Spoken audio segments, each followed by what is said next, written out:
Ladies and gentlemen, good day and welcome to the JSW Energy Q3 FY26 earnings conference call hosted by Investec Capital Services.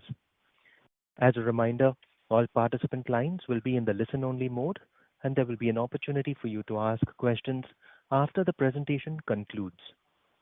Should you need assistance during this conference, please signal an operator by pressing star and then 0 on your touchtone phone. Please note that this conference is being recorded. I now hand the conference over to Mr. Anuj Upadhyay from Investec Capital Services. Thank you, and over to you, sir. Good evening, everybody. On behalf of Investec Capital, I welcome you all to the conference call of JSW Energy to discuss the Q3 FY26 results. We have with us the leadership team of the company, led by Mr. Sharad Mahendra, the Joint MD and CEO, Mr. Chandrasekaran Prabhakar, CFO, Mr. Vikas Chaudhary, Head IR and ARM. And with this, I would now like to hand over the call to Mr. Sharad, sir, for his opening remark and taking the call forward. Over to you, sir. Thank you, Anuj. Good evening, everyone, and thank you for joining us today for JSW Energy's Q3 FY26 earnings call. Before we begin our discussion on the results, I would like to wish each of you and your family a very happy new year. I am also delighted to warmly welcome our CFO, Chandrasekaran Prabhakaran, who joined us at the beginning of January from JSW Steel. Prabhakaran brings with him over 25 years of rich and diverse experience across corporate finance, accounting and governance, gained through senior leadership roles in large listed conglomerates. He has been associated with the JSW Group since November 2014 and was most recently serving as the Deputy Chief Financial Officer at JSW Steel Limited. His appointment also reflects the group's strong emphasis on leadership development and internal succession planning. Prabhakaran will be closely working with me as we continue our journey of strengthening the company and taking it to new heights together. The third quarter of this fiscal has witnessed a flattish power demand growth, primarily driven by an unusually long and intense monsoon season and cooler temperatures, which reduced the need for cooling and irrigation pump power demand, leading to a muted overall growth.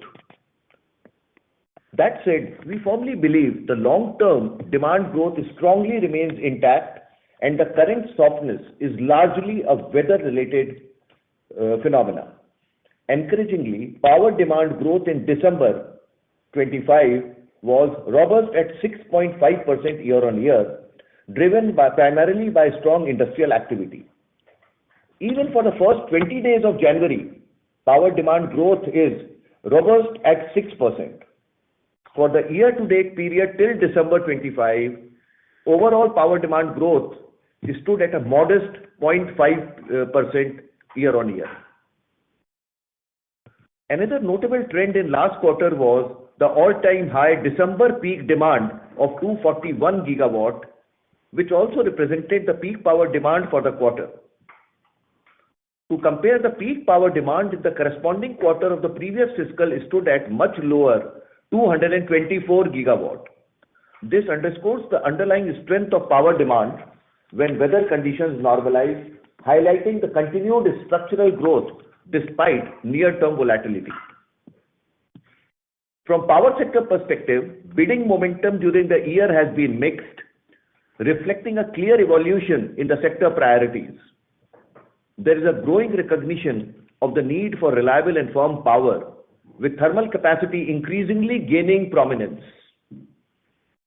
On the thermal front, bids from various states aggregated 12.8 gigawatt during the first 9 months of the current fiscal, underscoring renewed demand for dependable base load capacity. In contrast, renewable energy bidding activity has moderated with only 10.4 gigawatt for the first 9 months of this fiscal. Further, 7.6 gigawatt of storage bids were observed in the first 9 months compared to 1.6 gigawatt of storage bidding in FY25 in the same period. Additionally, for the first 9 months of the fiscal, about 10 to 12 gigawatt of renewable generation PPA is estimated to have been signed. Overall, the bidding landscape points to a clear transition from plain vanilla renewable energy towards a more balanced mix of thermal, storage, and firm power solutions aligned with the future needs of grid stability and energy security. Despite this broader moderation in bidding activity, our growth pipeline remains firmly intact. We have already logged in about 18.7 gigawatt of incremental capacity in generation and 29.6 gigawatt hour in storage, which will take our installed capacity beyond our stated target of 30 gigawatt in generation, while we are confident of achieving our 40 gigawatt hour in storage by 2030. During the quarter, the merchant power market remained soft, with day-ahead prices on exchanges declining both sequentially and year-on-year basis.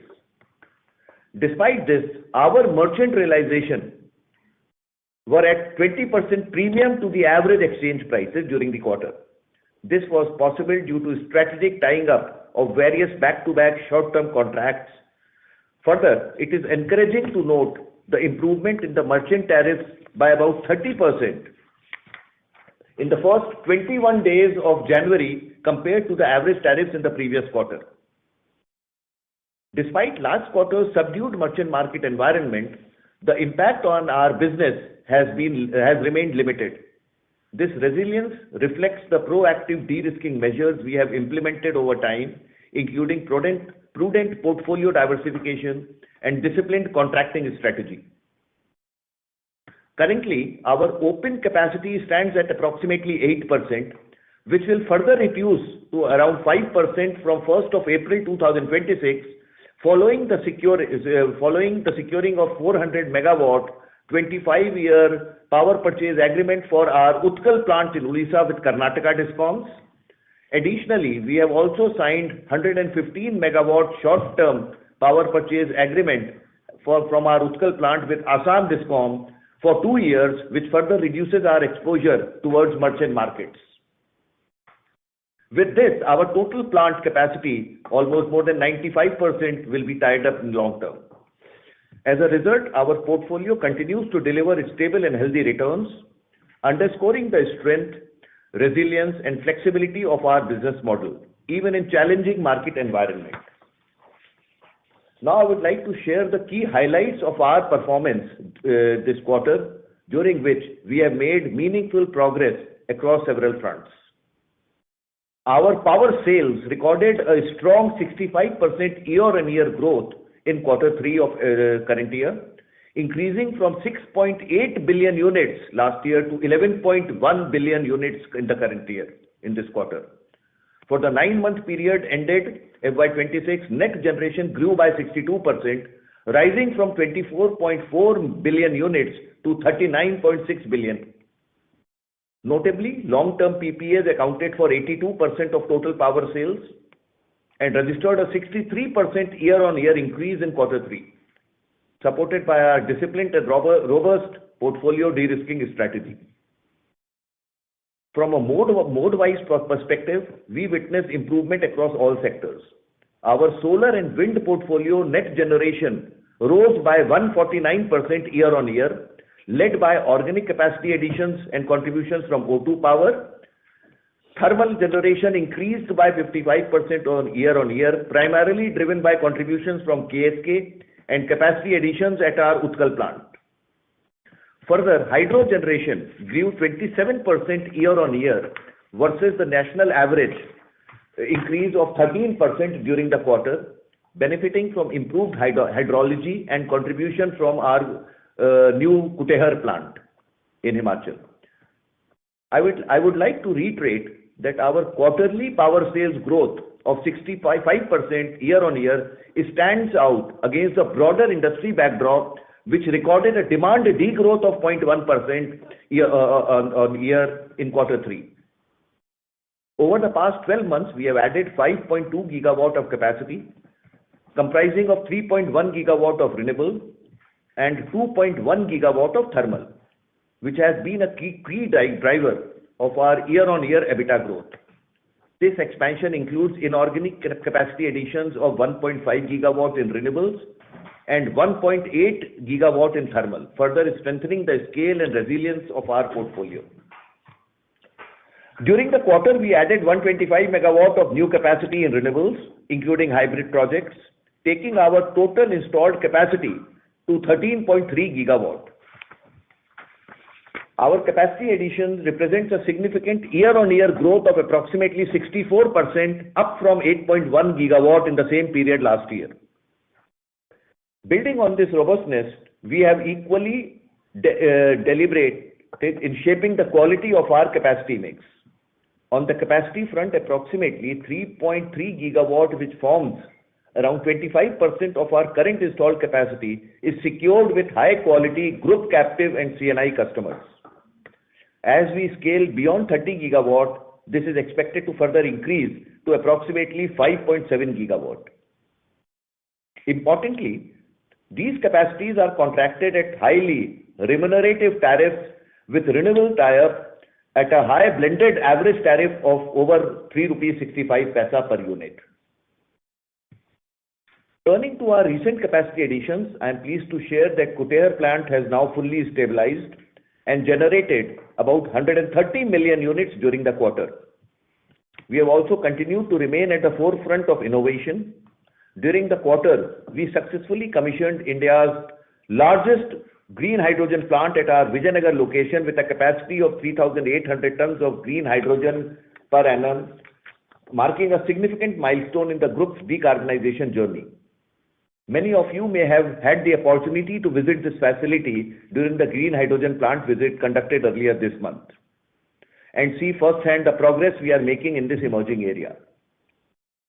I am pleased to share that as a reflection of our strong green focus and long-term commitment to carbon neutrality, our expanding renewable portfolio enabled us to avoid approximately 14 to 15 million tons of CO2 emissions in the first 9 months of this fiscal, based on the prevailing Indian grid emission factor. Another important milestone during the quarter was the preferential allotment of equity shares to the promoter group involving a capital infusion of 3,000 crores, comprising 500 crores through equity and 2,500 crores through warrants, which will convert into equity over the next 18 months or earlier. In addition, consistent with last year, we have also received shareholders' approval for a potential issuance of up to 10,000 crores through a qualified institutional placement. On the inorganic growth front, the acquisitions announced in the previous quarter, Tidong Hydropower and GE Power's India's boiler manufacturing division, are progressing well. We expect to complete the Tidong Hydropower transaction before the end of current month, that is 31st January. And the GE Power, further, we have also received the NCLT approval this process is on NCLT approval for our resolution plan submitted by the company for Raigarh Champa Railway, which is the KSK plant rail infrastructure.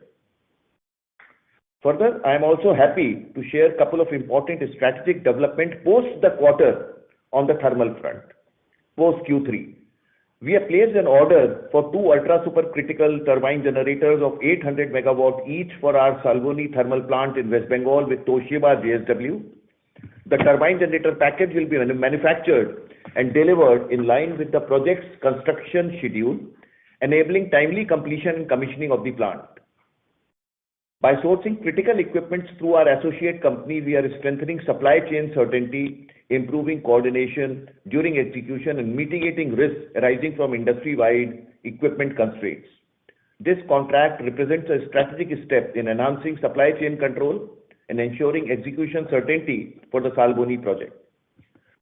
Further, at Salboni location, I am pleased to announce the signing of our second 1600 megawatt PPA with West Bengal Discom for a second thermal power plant at Salboni, increasing our total capacity at the site to 3,200 megawatt. This makes Salboni our largest single location asset. The project benefits from its strategic proximity to coal blocks as well as synergies with the existing 1600 megawatt unit under construction, driving significant operational efficiencies.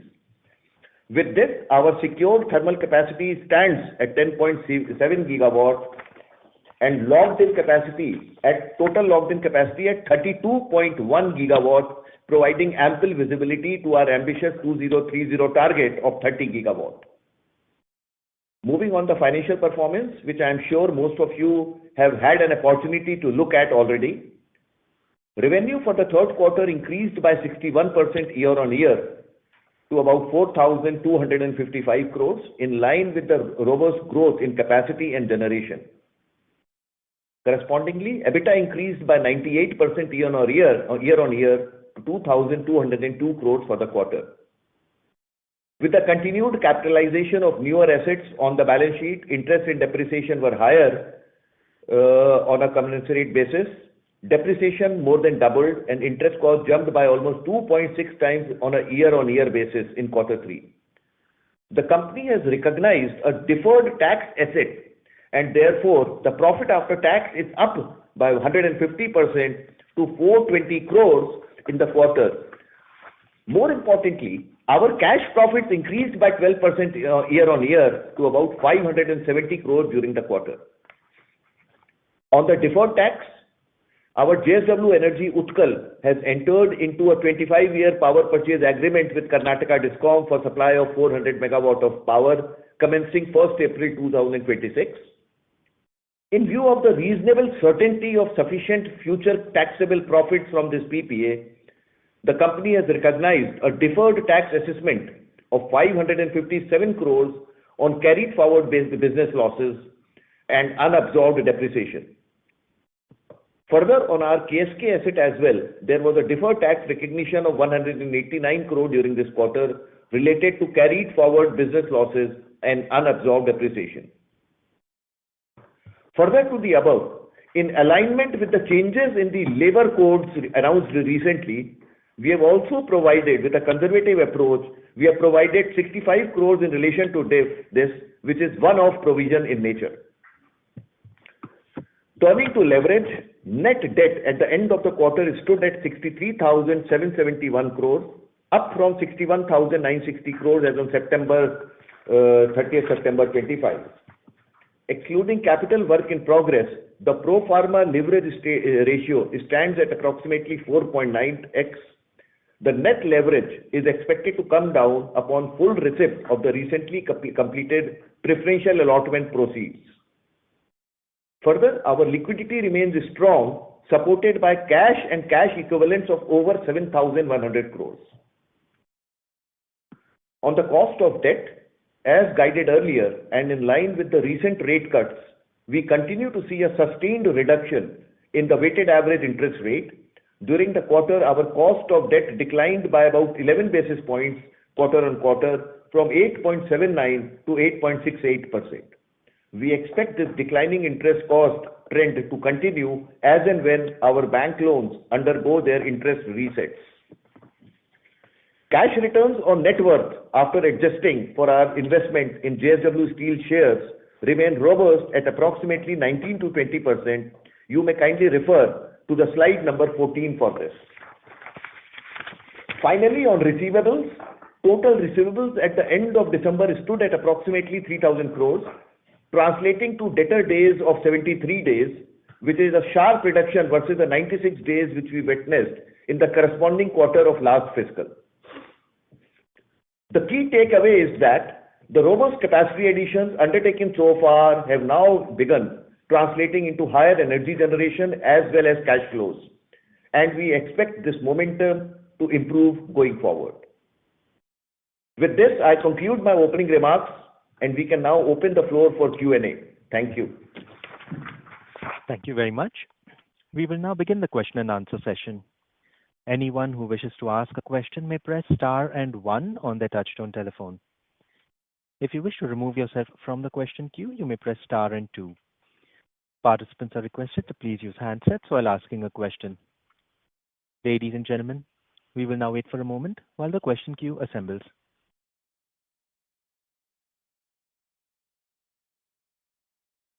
Our first question comes from the line of Sumit Kishore from Axis Capital. Please go ahead.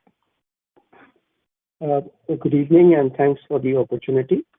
My first question is in relation to the Salboni project. Could you outline the PPA details for the first 1600 megawatt as well as the subsequent 1600 megawatt PPA that you have entered with West Bengal?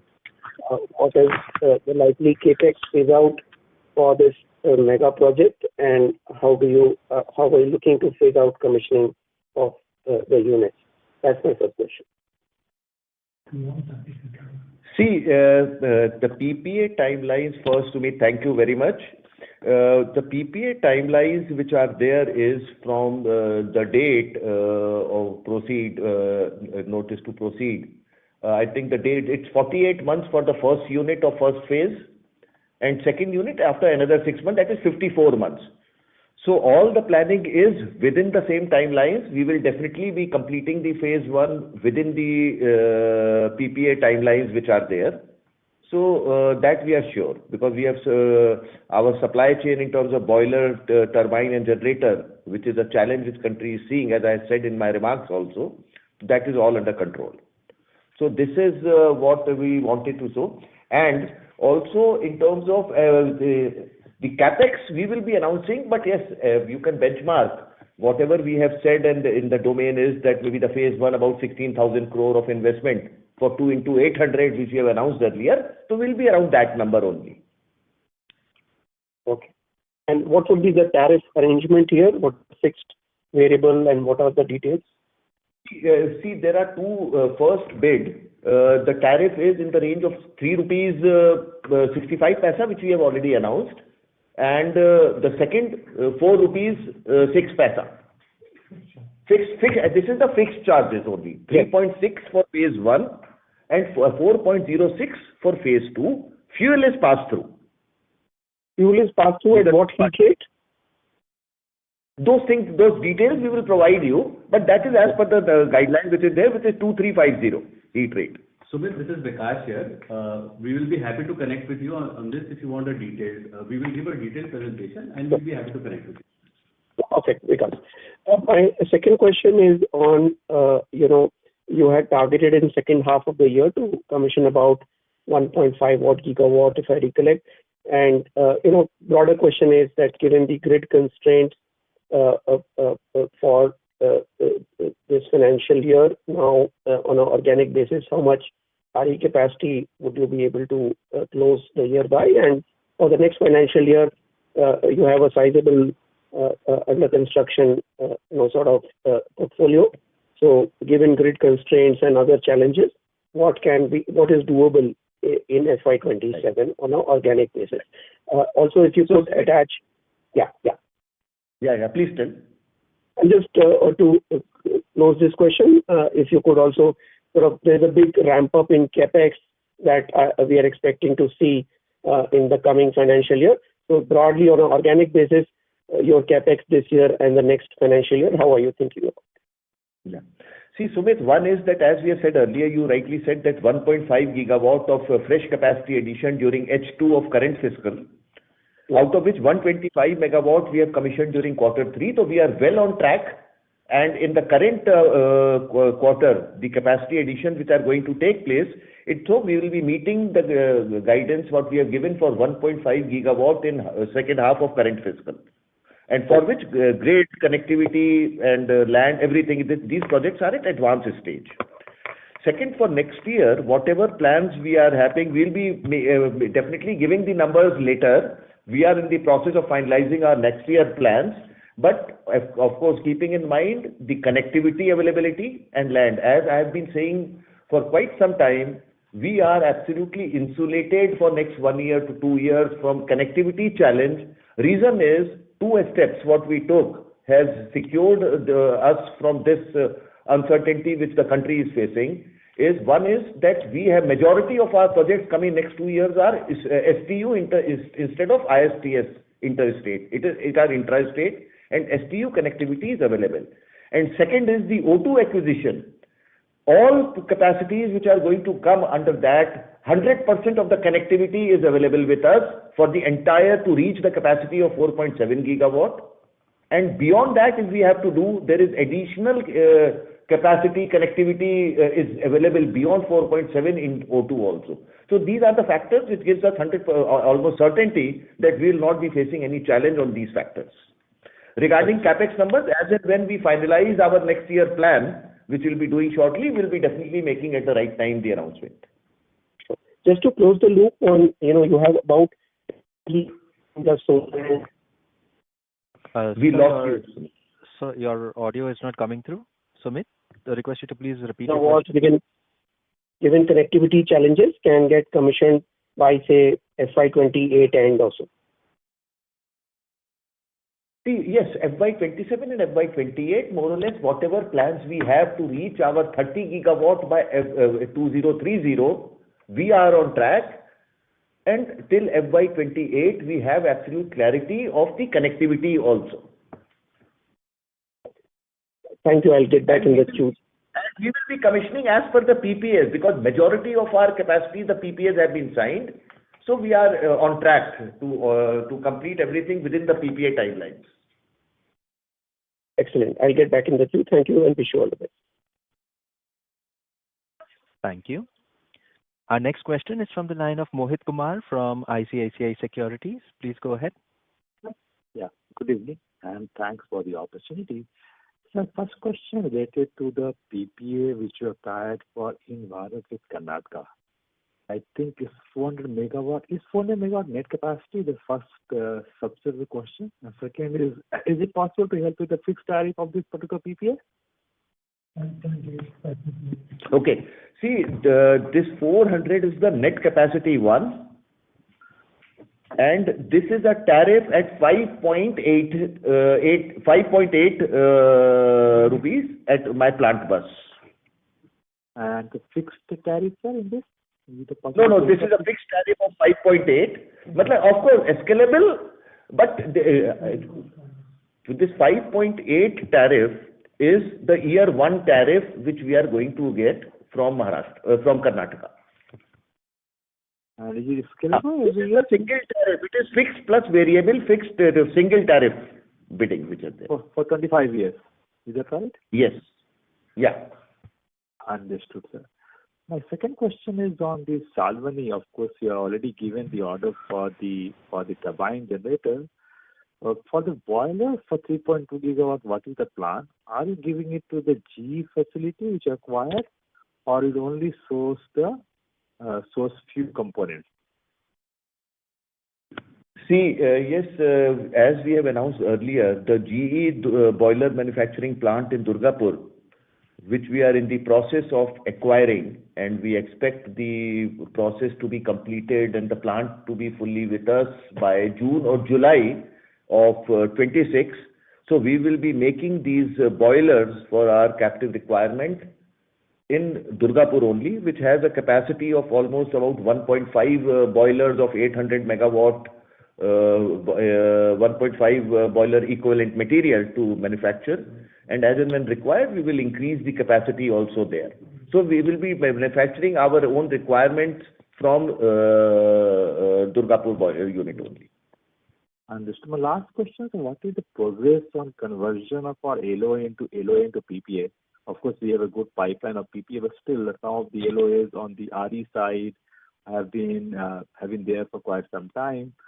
So what is the kind of conversation happening with the counterparties? Yeah. See, if you see that our total capacity which is there logged is 12.6 gigawatt of capacity, which is already contracted, already PPA signed. In the RE front, I am talking. Yes, sir. My question was more about the pipeline of LOA, which is lying with us for quite some time. Yeah, that is about, see, there is a total capacity which is there is about 4.5 gigawatt, for which there is pendencies, and some we are expecting shortly to get signed, and others we are waiting. But keeping in mind that our contracted capacity and the PPA signed capacity, the gap is such that we are absolutely certain that 30 gigawatt number, what we are telling by 2030, that is on track. So Mohit, if I have to add on what Sir is saying, that we already have with current capacity and with under construction, we are at 27.5 gigawatts. Yeah. Right? And on pipeline is 4.5, and the details of the pipeline is there. So you know as well as we know when this pipeline will get converted, right? There are lots of capacity like this which is pending closure. So as and when they close out, we will let you know. And we are more than certain that we'll reach 30 gigawatt by 2030. Yeah. Understood, sir. Thank you and all the best. Thank you. Thank you. Thank you. Our next question is from the line of Rajesh Majumdar from 360 ONE Capital. Please go ahead. Yeah, good evening, sir. So, in line with the questioning earlier, I had a question on the overall quantum of bidding. While you're saying locked-in contracts is fine, but do you foresee a reduction in the total bidding space, particularly in the renewable space, next year in terms of the overall market size, in which case, keeping our market share around the same, the level of additions will be limited to about 2.5 to 3 gigawatts per annum, barring the locked-in capacity. Is that a fair assumption? I think yes. See, we have to understand that there are 2-3 challenges which are being faced. If you see current year, the capacity with greenfield, as I announced, is extremely low in terms of the bidding which has taken place in first 9 months. The unsigned PPAs which are there, close to 40 gigawatt of bids wherein the PPA signing is pending. So that is also slowing down the fresh bidding. Second, the uncertainties in terms of the connectivities. Like we are seeing a very good greenfield capacity addition in the current year in the RE space. But will the same number continue for next 2-3 years is a challenge, because now from FY27 we are seeing that the challenge of getting the fresh connectivities will be one of the major bottleneck which is going to be there. So all these factors put together, we definitely see that there will be a moderation in the bidding which we have been seeing till last fiscal. And this is likely to continue. But even with that, you are saying your assumptions assume around 4 gigawatt additions per annum. So that is achievable. Yeah, because as I told you, you see our present operating capacity, like we are ending the year maybe in the range of whatever I say, 14.5, 15 gigawatt, and then another about 12 to 13 gigawatt capacity already tied up. And also just to add, and also there is the Salboni, which is 3,200 megawatt, which is 2030 and 31. So it will be more towards the end. They will come up, right? So it's not the capacity divided by number of years, is what we are trying to say. Yeah. No, I understand that. Yeah. Okay, thank you. My second question is, sir, on the KSK Mahanadi, what is the impact of the tariff reduction on the overall EBITDA per annum? And related question is, 3Q, we have seen a 30% drop in the standalone revenues. Is that a reflection of that or is something else? No, see, one is that reduction in revenue, we have to understand the extreme weather conditions. There have been the reserve shutdowns which have backdowns from the states, especially in the northern state of UP, which has resulted in the lower revenue and additions. But we have to understand this is a tied up capacity. My plant availability is there. So for me, this is not going to have any significant impact on my this thing. We will be getting as per the plant availability, my fixed charges. So that is one, we are absolutely certain that is not a challenge. You asked one more question.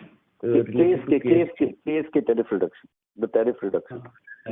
Tariff reduction. Okay. There will be, of course, going forward in FY27, as per the PPA terms, there will be a tariff reduction of close to about 1 rupee 25 paisa from one of the discoms.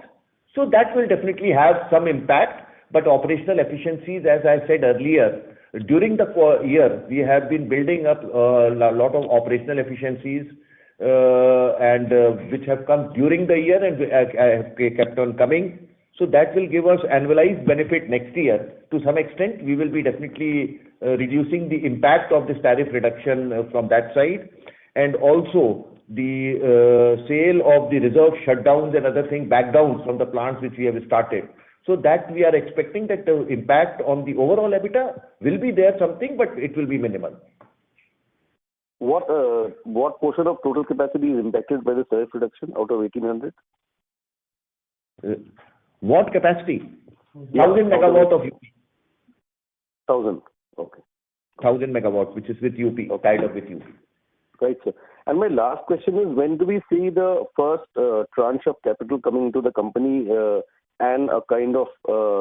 and also, do you think that with the promoter stake coming in, there is a chance of credit rating improvement in our debt? Yeah, that's the last question. Thank you. Right. See, the thing is, as I have said, maybe you will see the numbers December closing. We have sufficient cash flow, free cash with us to take care of our going forward the capex which is required and the funds which are required. But as I told you, that the capacity, whatever capacity addition plans once we finalize for next year, capital requirement, we have the enabling approval to go for the fundraise as and when during the year, if we feel, definitely we will be going. But right now we are comfortable, and because we have got the promoter equity infusion part of that already, so which will take us there, and definitely we expect as a market is definitely expecting that with promoter investing at the current levels higher than what the current level is a positive for us, which the market is also seeing and the agencies also. And to add on to the rating part, we are one of the best rated, Yes. AA in the sector. But really appreciate your point that we will also take it to the rating agencies and upgrade it for our benefit. Thank you very much for this idea. Thank you, sir. Thank you.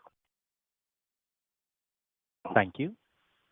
Our next question is from the line of Apurva Bahadur from IIFL Capital. Please go ahead.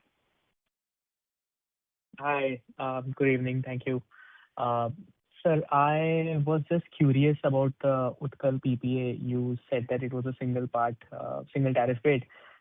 Just wanted to know, in case there is a back down for the plant, how do we get paid? As in, will the state pay the entire 5.8 rupee tariff or? Yeah. So as I told you, this is the total tariff, which is exact tariff is 5 rupees 78 paisa, out of which the fixed part is 4.04 and 1 rupee 74 paisa is the variable cost. And if the plant availability is there as per the PPA, my fixed cost is assured. Okay. Understood, sir. Sure. Thank you so much. The other thing, sir, on Salboni, the tariff for phase 2 is, the fixed tariff is around, 40 paisa higher than phase 1. Yes. In my understanding, typically, if the plant is larger, there could be utilities there will be commonality of utilities, and typically the capex per unit per megawatt goes down.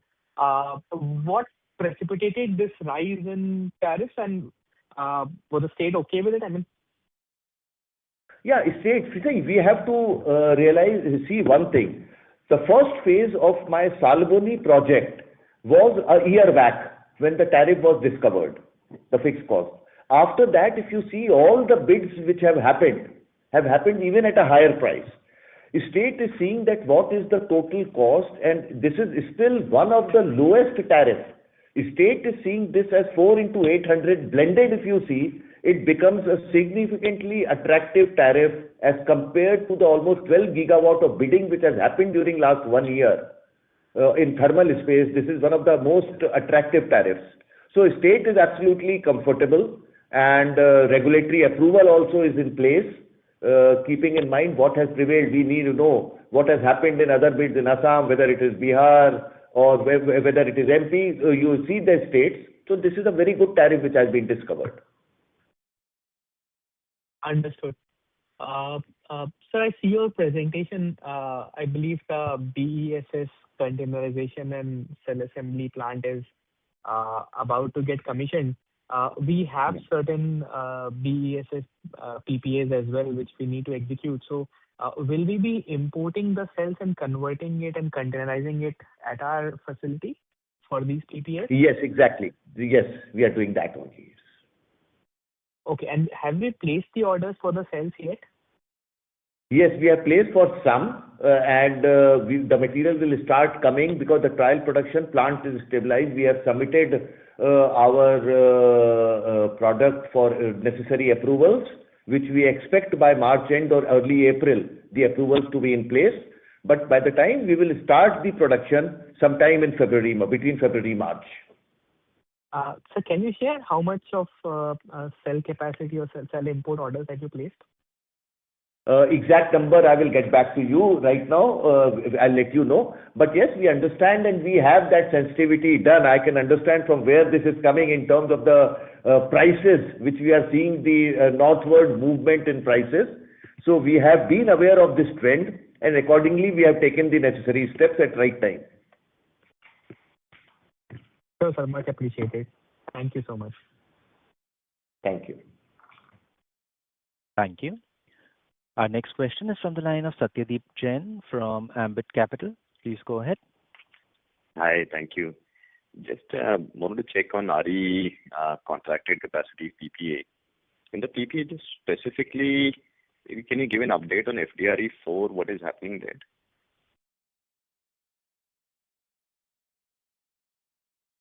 That battery thing.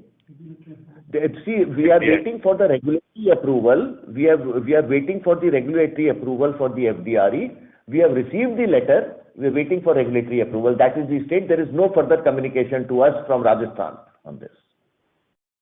There is no communication on cancellation But or anything we have received the award. We are waiting for the PPA has been signed. We are waiting for the regulatory approval. That's all. Nothing else. PPA has been signed. That I know, but the SCRC approval is still pending, right? Yes.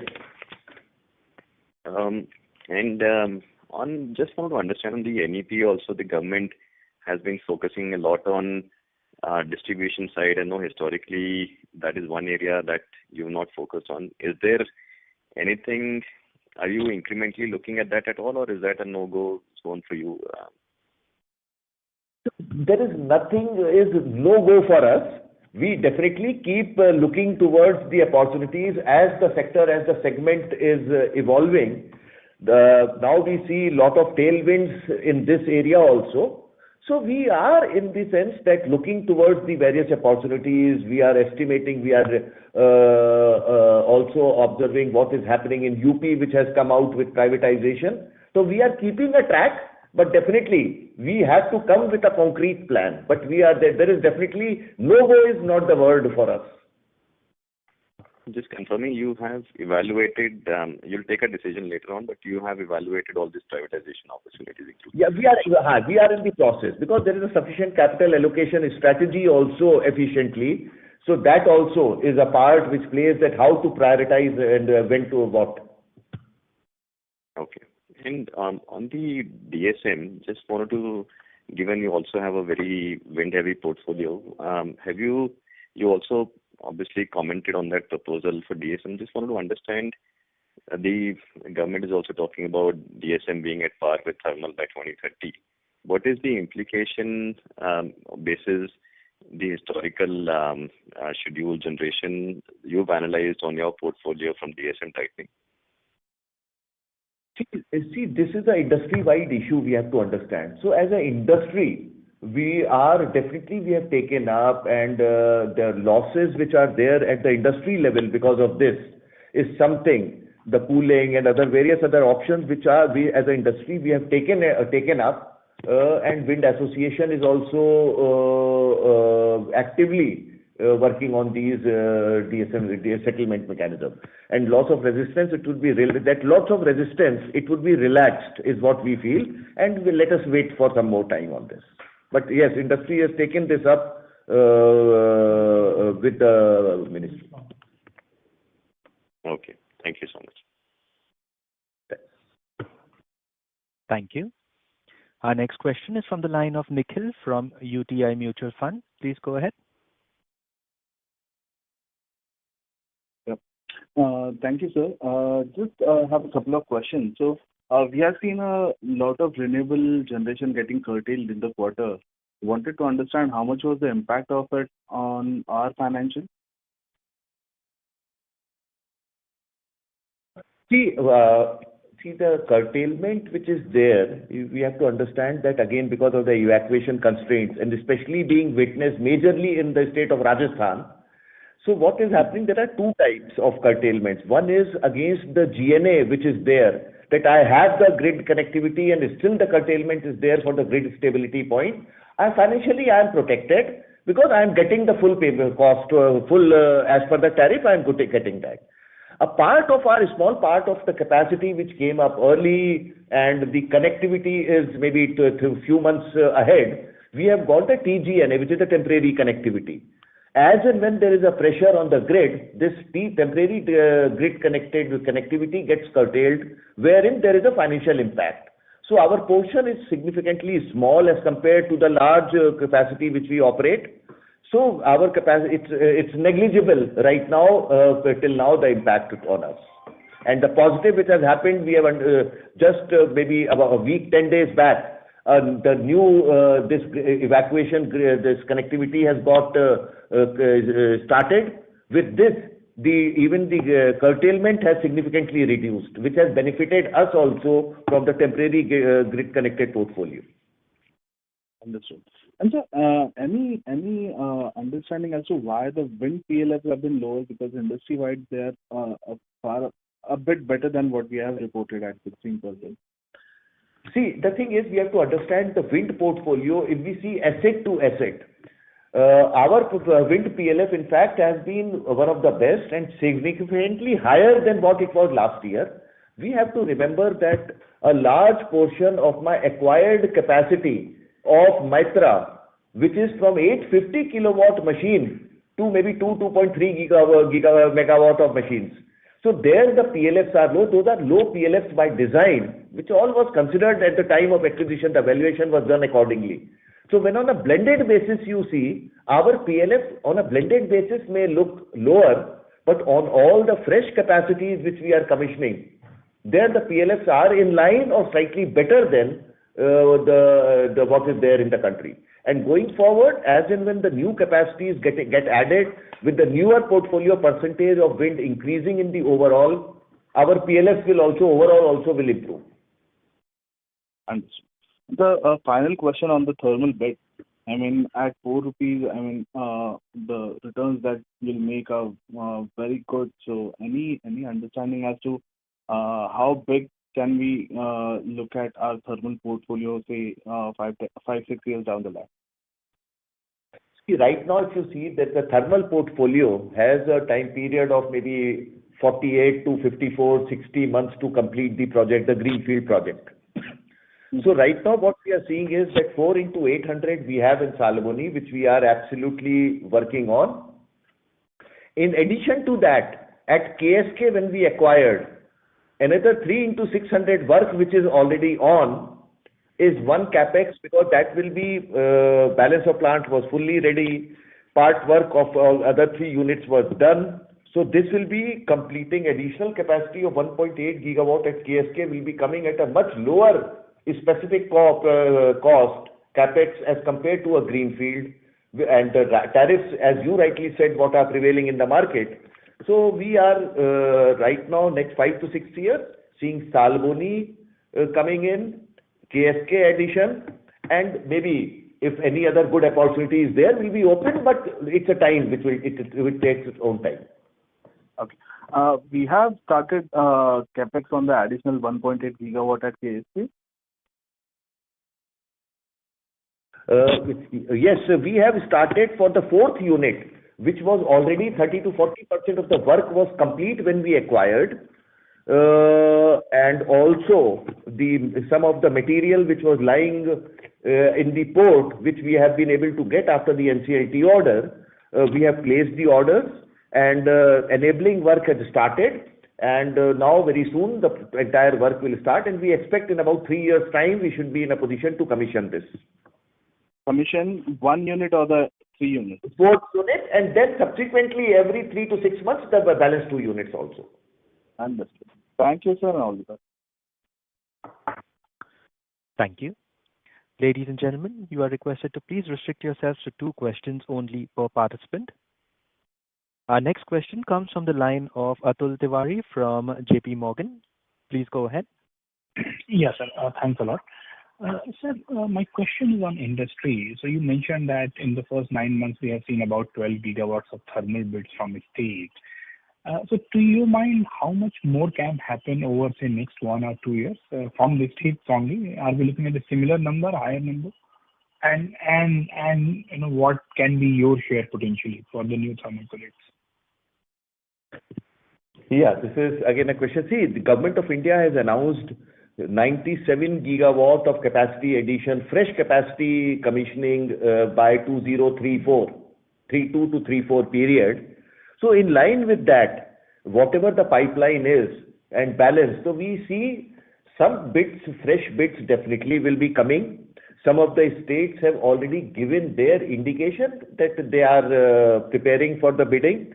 So we expect maybe giving an exact number will be difficult, but yes, definitely there will be some fresh bids we expect at least for next 1.5 to 2 years in thermal space will be coming.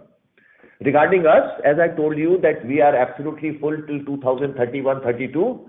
But yes, any attractive opportunity with the sufficient timelines and efficient capital allocation, we will be exploring all the possibilities and decide. Because now we are secured from the material supply point of view, supply chain security with the acquisition of GE boiler plant and placing the Toshiba with Toshiba JSW. So we are secured in terms of the supplies of BTG, which has been a big constraint for the industry. So we will be evaluating the opportunities as and when the future bids come. Yeah, thanks a lot, sir. And then my second question is on, say, Concall, PBT or PAT numbers excluding the deferred taxes. So obviously your capacity growth has been quite strong and generation and cash flows are good. But your PBT has been under pressure, because of depreciation and interest costs, down, in second quarter, I believe, and this year it's in loss. So, I mean, how do you think about this dynamics as you further ramp up capex and capacity over next 1-2 years? Asking because, it does impact your reported, ROEs, post depreciation, etc. So is that a target in your calculation at all to get the reported ROEs to say 13, 14, 15% kind of number, or you are okay to continue at a very suppressed PBT level? Yeah, I'll request Mr. Prabhakaran to just reply to your question.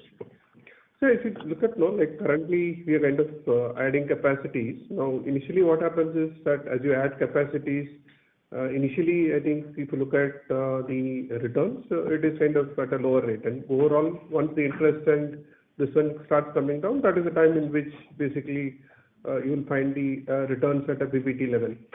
So considering that initially since we are in the kind of phase where we are in the execution phase, the next 2-3 years we'll have, and this quarter specifically will have anyway a lower PLF, right, in terms of CVF, both for wind and solar. So that's a seasonal one, but as in we kind of stabilize, I think this should kind of even out. And to add to what Prabhakaran said, we have about 5.2 gigawatt of capacity, which is wind and hydro, right?